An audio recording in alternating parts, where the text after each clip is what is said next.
Welcome है आप सबका एक और न्यूज सेशन के अंदर। पाकिस्तान ने फाइनली आखिरी मैच तो जीत लिया, लेकिन इसका मतलब ये नहीं कि हम पाकिस्तान की पिछले 4 मैचेस की हार को भूल जाएंगे।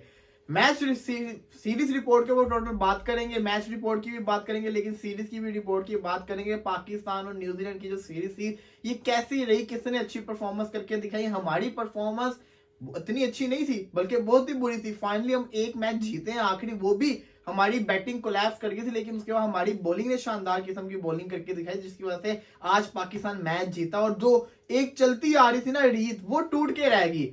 चेयरमैन ज़का अशरफ ने जैसे ही अपने आप को अपना इस्तीफा दिया, उसके बाद आखिरी मैच पाकिस्तान ने खेला और पाकिस्तान ये मैच जीत गई। ये भी कोई इंसिडेंस नहीं है। इसी के साथ साथ क्या आपका क्या मतलब, क्या कहना चाहते हैं आप? थोड़ा सा देखिए ना, जब वो सितंबर के अंदर आए थे तो पाकिस्तान एशिया का बुरी तरह से हारा।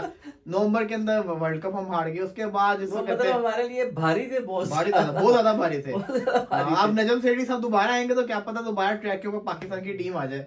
नजम सेठी से भी मैं कहता नहीं। चले लेट्स सी, देखते कौन आता है। लेकिन इसी के साथ क्रिकेट का जो है ना ट्रू लवर और समझने वाला एक नाम ऐसा आ रहा है। अच्छा। एक नाम आ रहा है पाकिस्तान का, फॉर्मर क्रिकेटर, बड़े शानदार किस्म के एनालिसिस करते हैं। नाम उनका मैं लेना नहीं चाहता, लेकिन फिर भी एक वर्ड उनका ले देता हूँ, अल्फाबेट्स ले देता हूँ, आर और एल।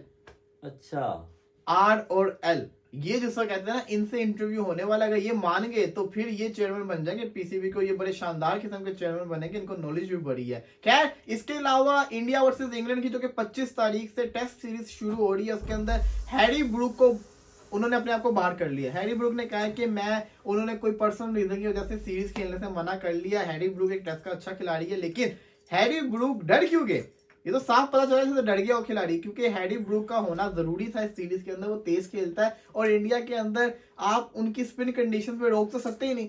आपको अटैकिंग क्रिकेट ही खेलनी है। जो बेसबॉल फेमस है इंग्लैंड की क्रिकेट, वो तो हैरी ब्रूक की वजह, उसके अंदर रोल बड़ा इंपॉर्टेंट है। तो इसके ऊपर भी बहस करेंगे। सबसे पहले बात करते हैं सीरीज रिपोर्ट की। मैं आपको कुछ स्टैट्स बता देता हूँ। पाकिस्तान वर्सेस न्यूजीलैंड की सीरीज के अंदर सबसे ज्यादा रन किए हैं फिन एलन ने, 275-255 के करीब रन किए। बाबर आजम दूसरे नंबर के ऊपर आते हैं। 5 इनिंग में बाबर आजम की 42 की एवरेज है, 350 स्कोर किए।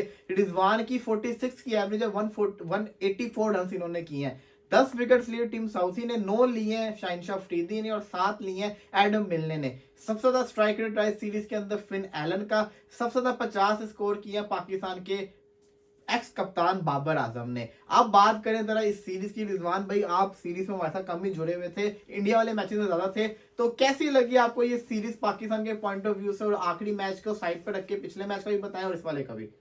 देखिए, पिछले मैच में जो है पाकिस्तान ने फिर वही वाली गलती रिपीट की जो कि वो हमेशा से कर रहा है, जल्दबाजी। और ऊपर से बल्लेबाज नहीं चले, फिर मिडल ऑर्डर ने जो है ना वो कोलैप्स किया और इंतहाई गैर जिम्मेदाराना शॉट्स खेल के, गैर ज़रूरी शॉट्स खेल के, मतलब उस टाइम शॉट खेलने नहीं चाहिए जिस वक्त ये शॉट खेल देते हैं, और गैर ज़रूरी बॉल पे छेड़छाड़ करते हुए और आउट हो जाते हैं। चौथे मैच का जो है ना वो मतलब एक बुरा एक मैच था, बहुत ही बुरा मैच था। वाजे मार्जिन से हारे और अच्छा खासा उन्होंने जो है ना वो इनका लताड़ा लगाया। लेकिन अगर हम आज के मैच की बात करें तो कहीं ना कहीं ये मतलब हम सोच सकते हैं कि हाँ, हम भी जीत तो सकते हैं अगर हमें मतलब एक प्लानिंग भी अच्छी हो और जज्बा भी अच्छा हो और प्रोफेशनल क्रिकेट खेलें हम, और थ्रू मतलब उसके प्लान के मुताबिक अगर हम रहें तो जीत तो हम सकते हैं। भले हम देखें, जो जीत होती है वो जीत ही होती है। कोई उसको ये नहीं कह सकता कि आप ऐसे जीते हैं या वैसे जीते हैं या कैसे जीते हैं। जीते हैं तो आप जीते हैं, हारे तो आप बहुत बुरे तरीके से हारे थे। लेकिन चले, शुक्र है, मैं ये समझता हूँ कि 5-0 नहीं हुए, वाइट वॉश नहीं हुआ और क्लीन स्वीप नहीं हुई, वरना तो बहुत ज्यादा जो है ना एक डीमोटिवेशन होती, मोराल बहुत ज्यादा लो होता। उसकी वजह यह है कि ज़हनों में ये आना था कि आप जीत ही नहीं सकते। अब जो है ना ज़हन कम से कम वो नहीं सोच रहे कि हम जीत नहीं सकते या ये पाकिस्तानी टीम जीत नहीं सकती, क्योंकि इसके बाद आपके सामने इनका PSL भी है, फिर उसके फौरन बाद जो है वो T20 का वर्ल्ड कप जो है स्टार्ट होने जा रहा है और सीरीज भी है। तो बैक टू बैक जो है वो क्रिकेट तो है ही, लेकिन ये वाला एक मैच जीतना जो है वो जरूरी था और अच्छा है कि ये एक मैच जीत गए। अगर हारते तो ज्यादा बुरा होता। बिल्कुल, बड़ी अच्छी आपने बात की है। फाइनली एक जीत तो आई ना। जीत आना जरूरी था, क्योंकि लगातार आपका जो समर है वर्ल्ड कप के बाद 3 टेस्ट मैचेस हारना और फिर T20 हारना बहुत शर्मिंदगी की बात है, तो ये नहीं होना चाहिए। इसी के साथ साथ पाकिस्तानी खिलाड़ी, अब जो काफी सारे खिलाड़ी है, बाबर हो गए, रिजवान हो गए, वसीम जूनियर, अब्बास अफरीदी, ये सारे के सारे बांग्लादेश प्रीमियर लीग खेलने के लिए निकल गए हैं। शाहीन शाह अफरीदी, आजम खान, शाहीन शाह अफरीदी और इसी के साथ साथ दूसरे जो लड़के हैं वो निकल गए हैं दुबई के अंदर IL T20 खेलने। बाकी सारे खिलाड़ी वापस आएंगे। इंडिया वर्सेस इंग्लैंड 25 तारीख से सीरीज शुरू हो रही है। आज मेरा ख्याल है 21 है, 21 है आज, तो मतलब कि 3 से 4 दिन के बाद सीरीज शुरू हो रही है। बड़ी बड़ी सीरीज है, इंडिया वर्सेस इंग्लैंड। हाँ, ये बेसबॉल का मुकाबला है इंडिया के साथ, क्योंकि अभी तक इनका टाकरा नहीं हुआ। जब से इंग्लैंड ने बेसबॉल शुरू किया तब से इंडिया के साथ मुकाबला इंडिया के अंदर नहीं हुआ, तो फाइनली अभी हमें देखने को मिलेगा कि किस तरह की क्रिकेट खेलने को मिलेगी। लेकिन बुरी में बुरी न्यूज ये आ रही है, सबसे पहले मोइन अली ने रिटायरमेंट दे दी थी एशेज के अंदर ही, वो बड़ा जरूरी था इस सीरीज के लिए बंदा, लेकिन अब वो नहीं है। उसके साथ साथ हैरी ब्रूक ने भी अपने आप को बाहर कर लिया पर्सनल रीजन की वजह से। उन्होंने कहा कि पर्सनल रीजन की वजह से सीरीज खेलना नहीं चाहता। हालांकि वो तो बड़े मतलब अहम किरदार अदा कर सकते थे ये सीरीज के पॉइंट ऑफ व्यू से देखा जाए तो ये किसी कोई छोटी सीरीज नहीं है। ये टेस्ट की अगर ओडीआई की बात करें तो ओडीआई के वर्ल्ड कप के लेवल की सीरीज बनती होती है ऐसी। इंडिया ऑस्ट्रेलिया हो गया, इंडिया इंग्लैंड हो गया, बहुत बड़ी सीरीज काउंट होती है वर्ल्ड टेस्ट चैंपियनशिप के लिहाज से भी। और इंडिया के अंदर आपको कामयाब होना तो आपको सारे अपने बिग गन्स को लेके जाना है। और हैरी ब्रूक, इसमें कोई शक नहीं, खतरनाक पिचेस के ऊपर भी वो बंदा तेज खेल के शानदार परफॉर्मेंस करके दिखाते, स्पेशली टेस्ट मैचेस के अंदर। तो हैरी ब्रूक की कमी फील होगी। अब ये भी आप कह सकते हैं हैरी ब्रूक डर गया, क्योंकि हैरी ब्रूक को सबसे ज्यादा करियर का मुश्किल तरीन जो फेस था वो इंडिया के अंदर ही उनका होना था, क्योंकि यहाँ पे आपको टर्निंग ट्रैक्स मिलने थे। अश्विन जडेजा, अक्षर पटेल की स्पिन खेली नहीं जानी थी, यहाँ पे स्पिन का जादू चलना था। या तो हैरी ब्रूक ने यहाँ से हीरो बन के निकलना था बहुत बड़ा, या तो बड़ी बुरी तरह से फ्लॉप हो जाना था। तो वो डर गए, रिस्क नहीं लिया उन्होंने। रिस्क लेते तो फायदा होता। मैं तो बड़ा जिसको कहते हैं ना हैरी ब्रूक को अगर ये खेलते तो मैंने तो इसको अपना इम्पैक्ट प्लेयर पिक करना था इस सीरीज का, क्योंकि मुझे बड़ा ये पसंद खिलाड़ी है, ऐसे तेज खेलता होता है, ऐसी सिचुएशन में ये कामयाब है। रिजवान भाई, अगर आप इतने इतने टर्न बॉल को रोकेंगे आपने आउट होना है, रन्स भी नहीं होने, वही आप उसको हिट करेंगे या इससे ये फायदा होगा, या तो आप आउट होंगे या तो अगर आपने उसको हिट कर दी बॉलर की लाइन और लेंथ तो खराब होगी। जो दूसरा पॉइंट है ना वो आपका बड़ा अहम है कि सबसे जरूरी है कि आप अगले जो आपका है उसकी स्ट्रेंथ का आपको पता होना चाहिए और उसकी वीकनेस का आपको पता होना चाहिए। अगर आपको उसकी वीकनेस का पता है और आप उसी वीकनेस पे आप अटैक करते हैं, मेंटली जो है ना वो कमजोर हो जाएगा, डिस्टर्ब हो जाएगा, तो जो लाइन लेंथ रिक्वायर्ड होती है उस पर वो बॉल डाल नहीं सकता और जिससे मतलूबा नताइज उन्होंने हासिल करने होते हैं वो हासिल करने में कामयाब नहीं हो पाएंगे। तो बेहतरीन मेरे ख्याल में ये है कि आप जो है रोकने के से ज्यादा बेहतर है कि आप अटैकिंग को जो है ना वो जरूर अपनी प्लानिंग के अंदर शामिल रखें।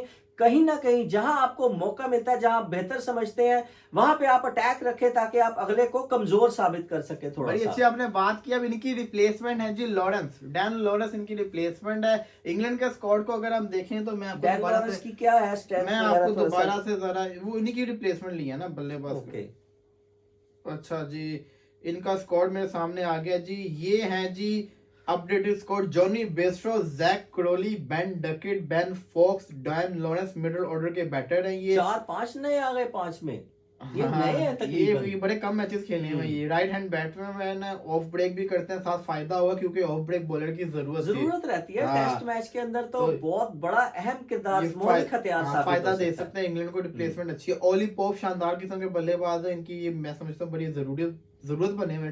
जो डूड, हैरी ब्रूक ने विड्रॉ कर लिया अपने आप को। Ben Stokes, Rehan Ahmed spinner जो कि पाकिस्तान में डेब्यू किया था, शानदार किस्म का बॉलर है ये भी। बेन स्टॉक कैप्टन है। Jamie Anderson bowler, Gus Atkinson दोबारा।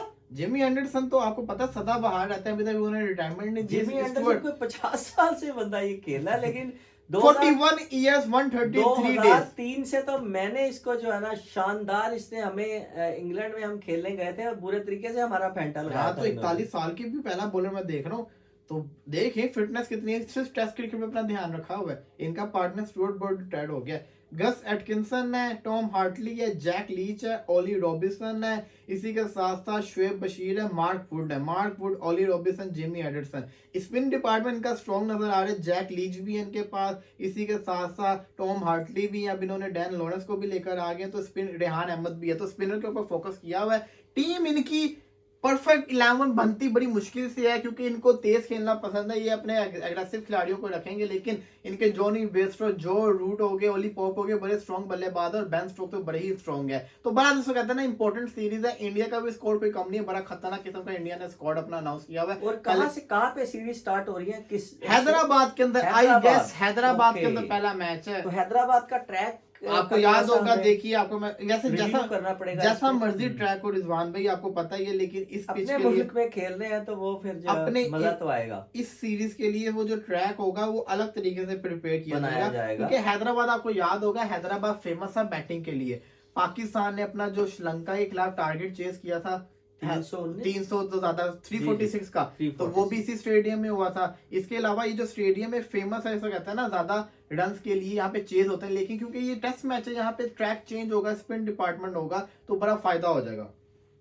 ओके, अच्छा, तो इसका मतलब है कि ज्यादातर चांसेस इस चीज के हैं कि ये स्पिन ट्रैक ही बनाएंगे, और स्पिन ट्रैक ही मेरा ख्याल है कि इंडिया के मफाद में होंगे, उनके बेनिफिट ही जाएगा उनको, क्योंकि एक स्ट्रॉन्ग स्पिन बैटिंग जो है ना, बॉलिंग इंडिया के पास मौजूद है। बाकी सीरीज के ऊपर सारी डिटेल से भी बातें करेंगे आगे जाके, क्योंकि बड़ी इंपॉर्टेंट सीरीज है।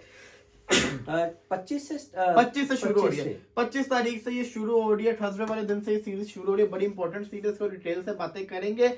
बाकी जो पाकिस्तान का हाल है, अब तो सब कुछ जैसा कहते हैं ना खत्म हो गया। आई विश के ये चीजों को भूल जाएं, अब एक न्यू शुरुआत करें, एक्सपेरिमेंट करना इन्होंने शुरू कर दी। इनकी वीकनेस में उनकी बातें करना तो थोड़ी बहुत ही चाहूंगा, थोड़ा 1-2 मिनट और बात कर लेते हैं। जी, आप ये देखिए, साहिबजादा फरहान जो कि ओपनिंग टॉप ऑर्डर का बल्लेबाज है, 4 साल से डोमेस्टिक में परफॉर्मेंस दिया था टॉप ऑर्डर, उसको इन्होंने नंबर 7 पे खिला रहे हैं। और हसीबुल्लाह खान जो स्पेशलिस्ट है बीच में बल्लेबाजी का, उसको ओपनिंग करवा रहे हैं। तो ये समझ नहीं आई, बिल्कुल भी नहीं समझ आई। ये चाहते हैं कि लड़के परफॉर्मेंस ना दें। कौन ऐसे प्लानिंग करता है जो कि जिसकी बेस ही नाकामी जो है ना वो बनती है। वो चाहते हैं परफॉर्मेंस ना, ताकि इनको सिलेक्ट ना करना पड़े, अपनी उसी टीम के साथ जाएं। तो ये थिंकिंग है इसके पीछे की, तभी ये सब कुछ हो रहा है। तो ये नहीं होना चाहिए। अगर आप किसी को होना चाहिए जो स्पेशल जगह का उधर ही खिलाएं, ताकि वो परफॉर्मेंस को करके दिखाए ना। लेट्स सी, देखते हैं क्या होगा। फिलहाल के लिए इजाजत दीजिए।